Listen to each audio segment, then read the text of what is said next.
안녕하세요. 은퇴부동산연구소의 노초로 소장입니다. 강동구에서 청년부동산도 경업으로 운영하고 있습니다. 오늘은 오랜만에 부동산 내용을 가지고 여러분들을 유튜브를 통해서 만나 뵙게 되었습니다. 최근에 이사 부동산 대책이 나오고 나서 시장에서 이런저런 얘기들이 많은 것 같습니다.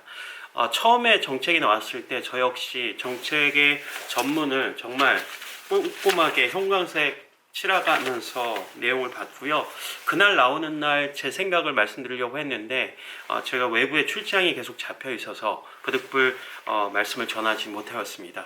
그 이후로 시장에 나온 얘기들이 저랑 뭐 동의하는 부분도 있고 또 우려하는 말도 많고, 사실은 문재인 정부의 부동산 대책이 나올 때마다 많은 언론들에서 이거는 잘하는 것 같다, 아니면 뭐 부족한 것 같다, 여러 가지 말이 많은데, 이번 역시 그동안 시장주의자들이 그렇게 공급을 확대해서 수요가 있는 곳에 공급을 확대하라는 것을 수용해서 발표한 대책임에도 불구하고 반대를 위한 반대의 목소리가 또 많이 생기는 것 같습니다. 그래서 저 개인적으로는 이사 부동산 대책이 갖고 있는 의미, 그 다음에 향후에 미칠 효과, 이런 것들을 제 개인적인 생각을 공유해 드리는 것이 또 부동산을 오랫동안 해온 사람으로서 역할이라고 생각이 되니까요. 제 의견은 이렇다라는 것을 유튜브를 통해서 확인하시면 될 것 같습니다.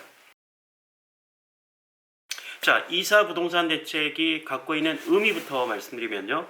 문재인 정부 제 초대 국토부 장관 김현미 장관 시절에 부동산 대책을 통칭해서 말한다면 수요 억제를 통한 가격 안정화 대책이라고 저는 정의합니다. 수요 억제 정책이죠. 그래서 수요 억제는 각종 규제 관련된 법을 통한 규제도 있고, 무엇보다 돈줄을 재서 가격을 억제하려고 하는 정책들을 펼쳤는데, 사실 그 효과가 그렇게 일관성 있게 밀고 나갔지만 가격 시장 자체가 부동산 가격이 매우 크게 오른 역효과가 있었던 것은 사실입니다.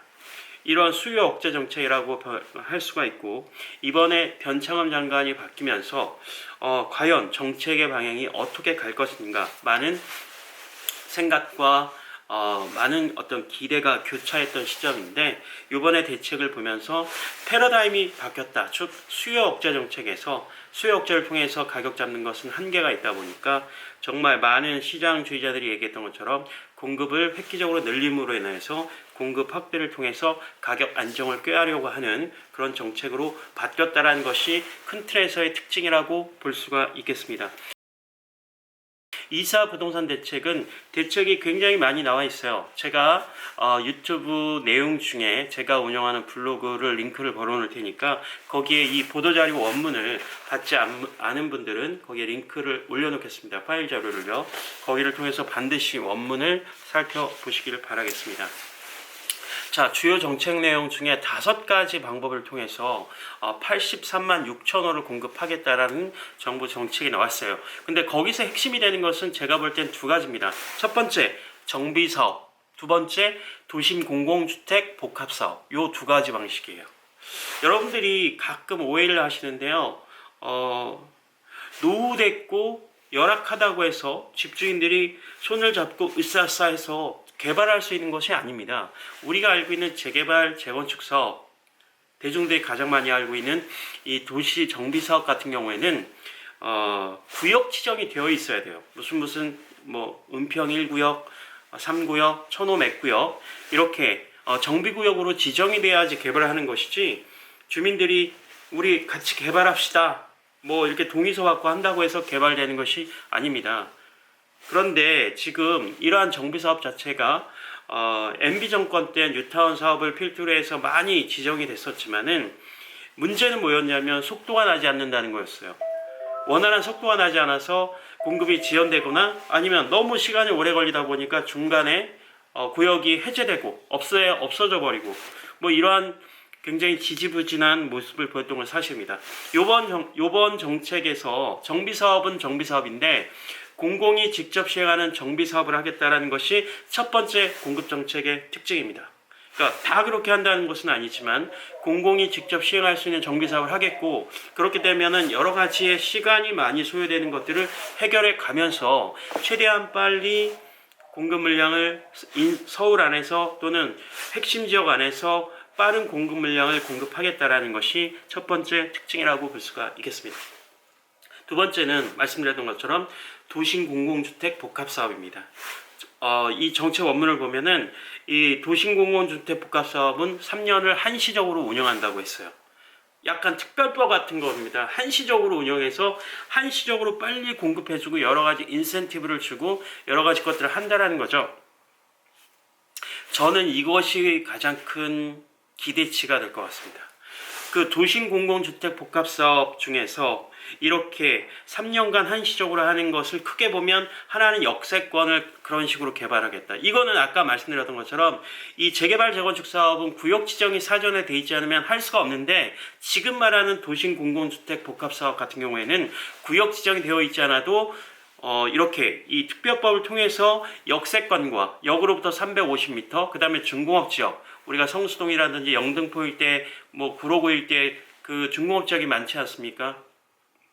양평동 이쪽도 다 중공업 지역이고요. 이러한 중공업 지역을 또 빨리 개발해서 하는 방법. 그 다음에 세 번째 제가 또 생각하는 것은 저층 노후지구 1만 제곱미터 이상인 곳에 이러한 도심 공공주택 복합 사업을 하겠다는 겁니다. 그것보다 규모가 작은 데는 소규모 정비 사업을 병행하고요. 이것은 3년간 한시적으로 정부에서 주도해서 하는 사업이 될 거라는 거죠. 이것이 가장 핵심적인 사업이라고 생각되어집니다. 그리고 나머지는 도시재생사업, 공공택지 사업, 우리가 3기 신도시를 비롯해서 여러 가지 택지를 통해서 공급하겠다. 그 다음에 단기주택 확충사업, 이렇게 5가지 항목에서 정부에서 83만 6천 호를 공급하겠다는 겁니다. 근데 우리가 항상 경중이 있잖아요. 첫 번째, 두 번째에서 말하는 것이 가장 핵심이라고 보여집니다. 그렇다면 이렇게 정부의 2사 부동산 대책을 내놨는데 이 정책 효과가 어떻게 될지 한번 서로 예상을 해보겠습니다. 여러분, 첫 번째 예상을 할 때 여러분 에그 프라이 이론이라는 것이 있어요. 우리가 그 계란 후라이를 할 때 계란을 딱 깨는 순간 철판이 다 뜨겁지만 만약에 계란이 익고 나서 불을 껐을 때 어디부터 온기가 사라지냐는 거죠. 흰자 부위부터 사라지면서 노른자위가 온기를 품고 있다는 뜻인데, 작년에 가격이 급등했던 지역들이 있습니다. 어떤 소재나 특별한 이유 없이.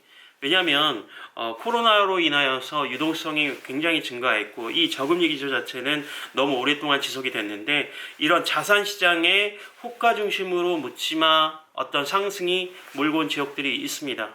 지금 공급을 하겠다, 83만 6천 원을 공급하겠다는 것은 수요가 있는 바로 서울 지역 또는 서울과 가장 인접한 지역, 핵심 지역에 공급하겠다는 것이고요. 이러한 어떤 정책의 방향성은 뭐냐면, 보수 쪽에서 대표하는 시장주의자들이 수요가 있는 곳에 공급을 해야지 왜 엉뚱한 곳에 주택을 공급하냐라는 것을 받아들인 결과입니다. 그렇게 됨으로써 핵심 지역에 공급을 하겠다는 정책을 내는 거고요. 그렇게 되면 작년에 정말 한두 달 사이에 3, 4억씩 올랐던 지역들이 있습니다. 그동안 키를 맞추기 위해서 올릴 수도 있고, 그 다음에 호가가 그동안 눌려있었던 호가들, 눌려있었던 가격 때문에 왜 우리 지역은 이렇게 낮은 가격에 형성되어 있냐고 하면서 울분을 토하듯이 올랐던 지역들이 있습니다. 이번 공급 정책을 통해서 상당히 영향을 받을 수밖에 없다라는 것이 첫 번째 제 정책 효과라고 보여지고요. 두 번째는 이렇게 수요가 있는 곳에 공급을 하겠다. 당신들이 이렇게 언론에서 그렇게 수요가 있는 곳에 공급을 하라고 하는 얘기를 수긍한 만큼 이런 그 전체적인 안정화 대책, 수요 억제를 통한 안정화가 아니라 공급 확대를 통한 안정화 대책은 통할 것이라고 보여집니다. 가격 안정화에 기대를 할 수 있는데, 물론 여기서 중요한 것은 후발 입법이 제대로 되고요. 아까 얘기했던 두 가지는 법이 통과가 돼야 됩니다. 이러한 법을 통과가 입법화, 후속 입법과 그 다음에 뭐 후보지나 이런 것들이 어떠한 그 현장에서 막힘없이 부작용을 최소화해가면서 해야 되겠지만, 이러한 83만 호라는 어마어마한 공급 대책, 특히 핵심 지역에 공급하는 이런 대책들이 정확하게 프로세스대로 진행이 됐을 때 시장 안정화에는 반드시 기여할 것이다라고 생각이 되어집니다. 세 번째는 뭐냐면, 이렇게 83만 6천 호를 공급하는데 그냥 공급하는 것이 아니고요. 우리가 청약제를 통해서 일반 공급 물량을 많이 늘려서 무주택 서민 처음으로 주택 또는 어느 정도 자금이 있는데 그 갈아타려고 하는 일반 분양 수요를 일반 분양 수요를 통해서 공급한다고 했습니다. 70에서 80%는. 그러니까 이 청약 시장 자체가 기존의 아파트 시장이 작년에 엄청 많이 올랐다면 이제 앞으로 나올 물량들은 상당 부분을 청약을 통해서 공급되는 만큼 3기 신도시가 올해 말부터 있지만 이런 청약 시장을 통한 쏠림 현상, 대기 수요가 상당히 있을 것으로 보여지고 청약 시장이 올해도 여전히 유망할 수 있다. 이렇게 정책에 따른 효과를 검증해 보고 있습니다. 네 번째로는 말씀드렸던 것처럼 예전에 이명박 씨가 서울시장에 있었을 때 뉴타운 사업을 지정함으로써 지정만 하더라도 서울에 있는 재개발 지역 또는 재개발이란 표현을 안 쓰죠. 이렇게 노후된 빌라 밀집 지역들의 가격들이 올라가기 시작했거든요.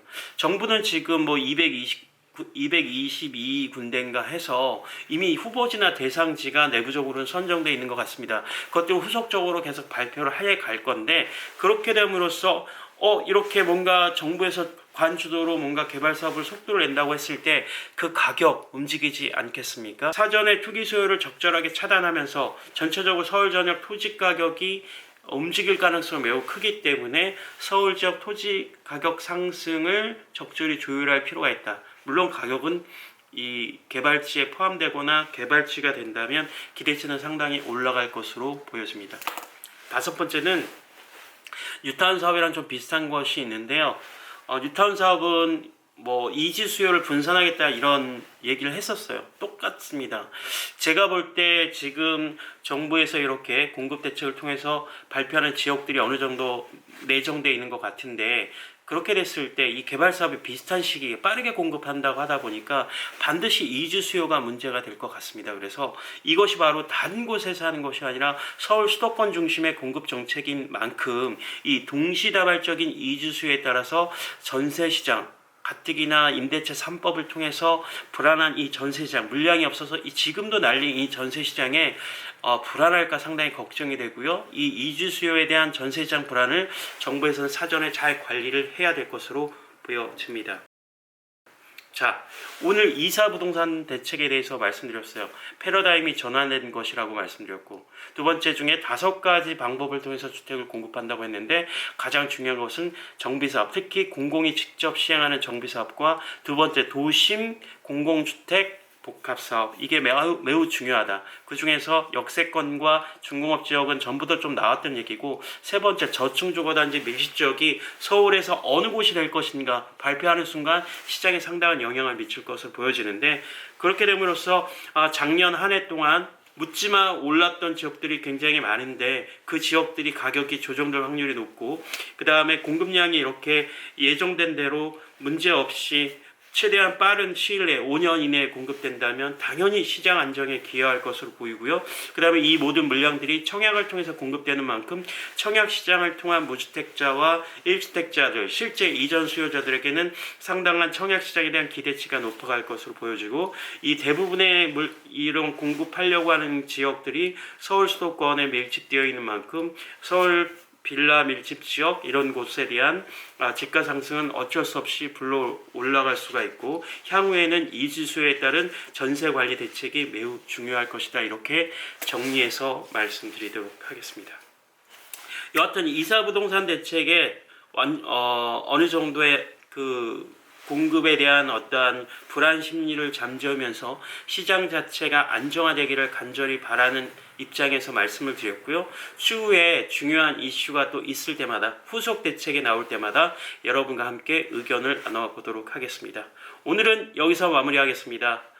시청해 주셔서 감사드리고요. 다음에 또 중요한 부동산 대책을 가지고 또는 중요한 부동산 이슈를 가지고 여러분을 만나 뵙도록 하겠습니다. 감사합니다.